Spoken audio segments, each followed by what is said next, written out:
En este vídeo voy a hablar sobre mi etapa de atletismo, en la cual tuve muchísimos aprendizajes y hoy en este vídeo os voy a traer 3 que creo que son primordiales para cualquier ámbito de la vida y que estoy seguro que si los escucháis y los empezáis a aplicar, vuestra vida va a tener muchísimo más sentido y aparte os vais a sentir mucho más realizados.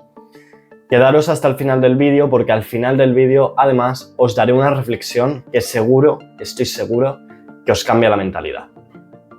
Una de las enseñanzas más importantes que aprendí en atletismo fue: trabaja el doble, que los demás lo harán la mitad.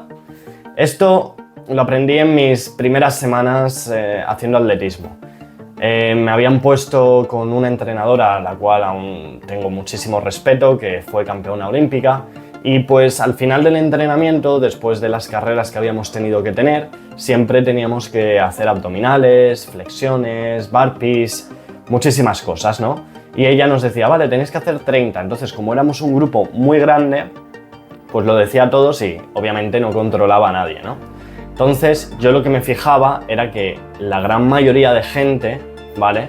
Cuando alguien superior a ti te está exigiendo que hagas algo, en el momento que se daban la vuelta, pues terminaban, paraban, si eran 30 hacían 15, hacían 20, porque nadie les estaba controlando, ¿no? Yo obviamente al principio pues siempre hacía todas las posibles, ¿no? Todas las que me exigía la entrenadora.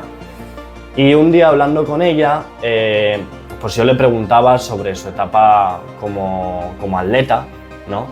Y cómo ella afrontaba los entrenamientos y siempre pues me daba como algún consejo que ella había visto o había tenido, ¿no?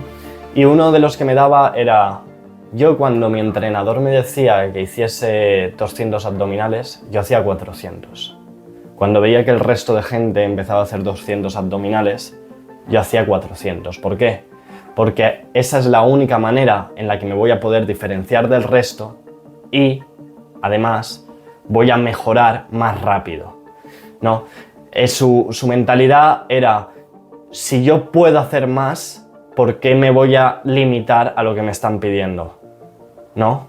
Entonces, es una mentalidad en la cual tú te estás exigiendo más, tú acabas haciendo más de las que te han pedido y, en cambio, tú lo que observas en la gran mayoría de gente es que está haciendo menos de las que les están requiriendo. Entonces, la diferencia no es solo que tú consigas hacer más, sino que al final estás haciendo, en este caso ella decía que ella hacía el doble, ¿no? Y yo lo que observaba es que la gente hacía la mitad, si llegaba, ¿no? De lo que ella pedía. Entonces, si tú, por ejemplo, tomabas su misma mentalidad y empezabas a hacer el doble de trabajo, lo que sería es que estás superando al resto, estás metiéndole una intensidad el cuádruple de intensa. Si los demás están haciendo 20 abdominales, tú estás haciendo 80. Que luego eso se puede ver reflejado en el caso de atletismo, en que en los últimos metros todavía tienes potencia abdominal para seguir tirando hacia adelante. En mi caso, yo lo que solía hacer era velocidad, 60, 100 metros, 200, incluso 400. Y por ejemplo, para los 400, los últimos 100 metros, tienes que tirar mucho de físico y de resistencia. Pero si tienes un abdominal fuerte, tú apretabas el abdomen y con las piernas pues conseguías tirar para adelante, ¿no? Esto se puede aplicar en muchísimas cosas. Se puede aplicar también cuando, por ejemplo, tú estás en un trabajo y tú quieres destacar, tú quieres ascender. Si tú trabajas lo mismo que el resto, que va a ser de normal el mínimo esfuerzo, lo que menos le exijan, por ejemplo, si les dicen que tienen que hacer 8, pero hacen 6 y saben que no les van a decir nada, ellos van a continuar haciendo 6, nunca van a hacer 8. Pero si tú, en cambio, cuando te dicen que hagas 8, tú haces 10, tú vas a crear una diferencia, no solo con las expectativas del que te está pidiendo que hagas una cosa, sino que además una diferencia en comparación con tus compañeros, lo cual te va a hacer destacar y probablemente que avances en tu carrera profesional, en este caso. Pues esto se puede aplicar para estudios, se puede aplicar para todo. Trabaja más que el resto, porque el resto trabajará seguramente menos de lo que le están exigiendo. Vale, en segundo lugar, una enseñanza que aprendí y vi con mis ojos clarísimamente era: la gente se rendirá a la primera de cambio. Y es así, y pasa en todos lados. Actualmente vivimos además en una sociedad cortoplacista, que las redes sociales y todo nos acostumbran a tener todo directamente.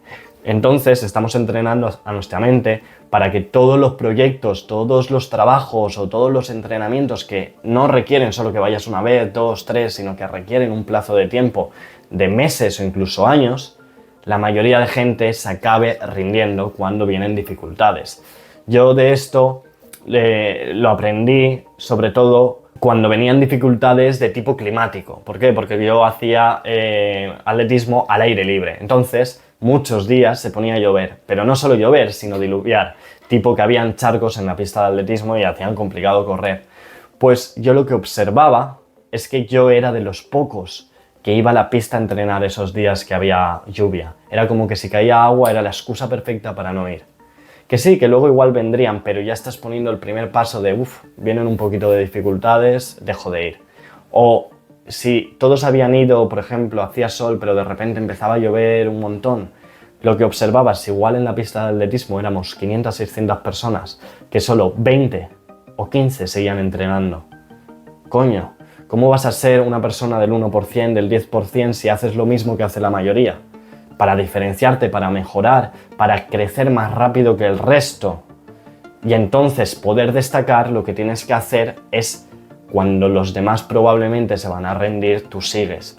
En el caso del atletismo eran en los entrenamientos luego van a indicar quién lo va a hacer mejor en las competiciones, pero de igual forma eso puede suceder en un trabajo. Me encuentro un poco mal, pues enseguida me pillo la baja.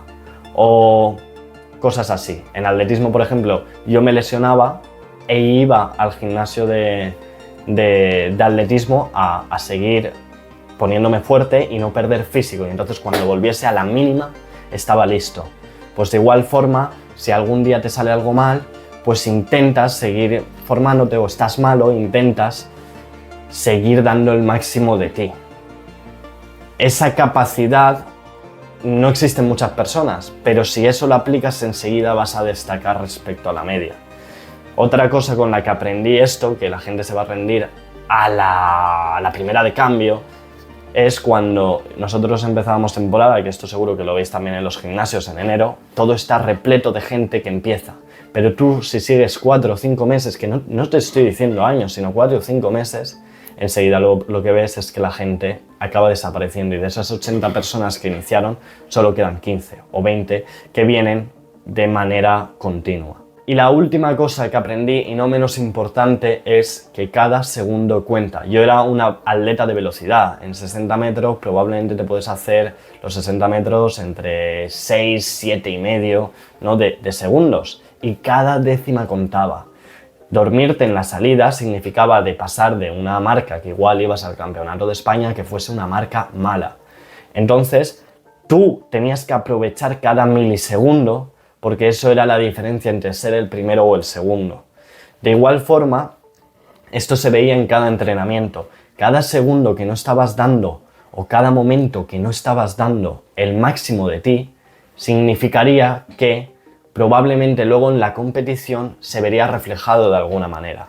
Empecé a comprender también cuando hacía distancias más sufridas, que no eran 60 metros o 100, sino que eran 400, o entrenamientos de 600 metros, que a veces pensamos que la vida pasa muy rápido, pero en esos momentos, cuando estás sufriendo, cuando tienes casi ganas de vomitar, o cuando las piernas te están diciendo que pares, en esos momentos son cuando tú te das cuenta de que el tiempo pasa lento. Lo importante es lo que estás haciendo con el tiempo mientras está pasando.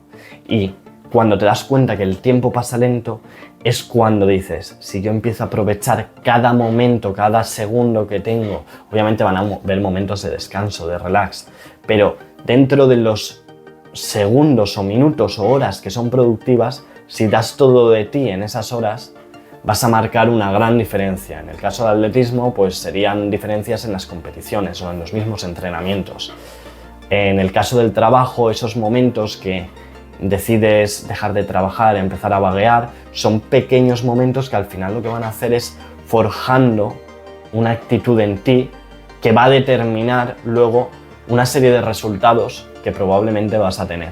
Y estos son 3 aprendizajes que he querido sacar. Tuve muchísimos más, pero son algunos pequeños ejemplos que si tú los empiezas a aplicar en tu vida, enseguida vas a notar que empiezas a mejorar, a ascender más rápido e incluso a sentirte más motivado. En cuanto a la reflexión final, esto me pasó en el primer mes, segundo mes, cuando empecé atletismo, y era que cuando empiezas te ponen en un grupo de iniciación gigante, 80, 90 personas, eso es inviable para un solo entrenador, ¿no? Y cuando estás en ese grupo, pues bueno, te exigen algunas cosas que hagas tú solo para que así vaya un poco más rápido y solo se centren pues en cada persona cuando sean cosas un poquito más específicas, como puede ser, por ejemplo, piden a todos que al principio cuando lleguen se pongan a calentar y den unas vueltas a la pista, ¿no? Que será 1 kilómetro o casi 2 kilómetros para calentar. Pues la gente lo que hacía o lo que solía hacer era quedarse en las gradas sentadas hablando hasta que empezase como el entrenamiento más serio y ya el entrenador les obligase como a levantarse y salir, ¿no? A mí eso me era como, vamos a ver, tú te has apuntado a hacer atletismo, será para hacerlo, no para quedarte sentado hablando con la gente nueva que acabas de conocer, ¿no?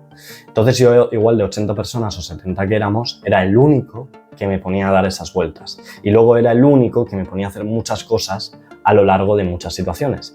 Podía dar la sensación que el entorno no estaba acompañando. Pues es más fácil si tienes a una persona, 2, 3, que dicen, sí, vamos a hacer esto, y entonces lo haces con esa persona. Pero a veces tienes que ir en contra de ese entorno. Y la diferencia entre ellos y yo fue que al cabo de 3 meses pues me pusieron en un grupo un poco más de más nivel y reducido, en el cual ya estabas con un entrenador que era más potente, en mi caso era la entrenadora que fue finalista olímpica, y ya pues era un entrenamiento muchísimo más serio con personas y con un entorno que sí que quería trabajar, no como al principio. Entonces a veces, aunque digamos que el entorno no nos acompaña, lo primero que tenemos que hacer es cambiar nosotros. Y eso llevará a que la vida al final nos ponga en el lugar donde debemos estar. Con esto termino el vídeo y espero que os haya podido servir, aunque sea solo esta reflexión final. Y pasar buen día. Nos vemos en el siguiente vídeo.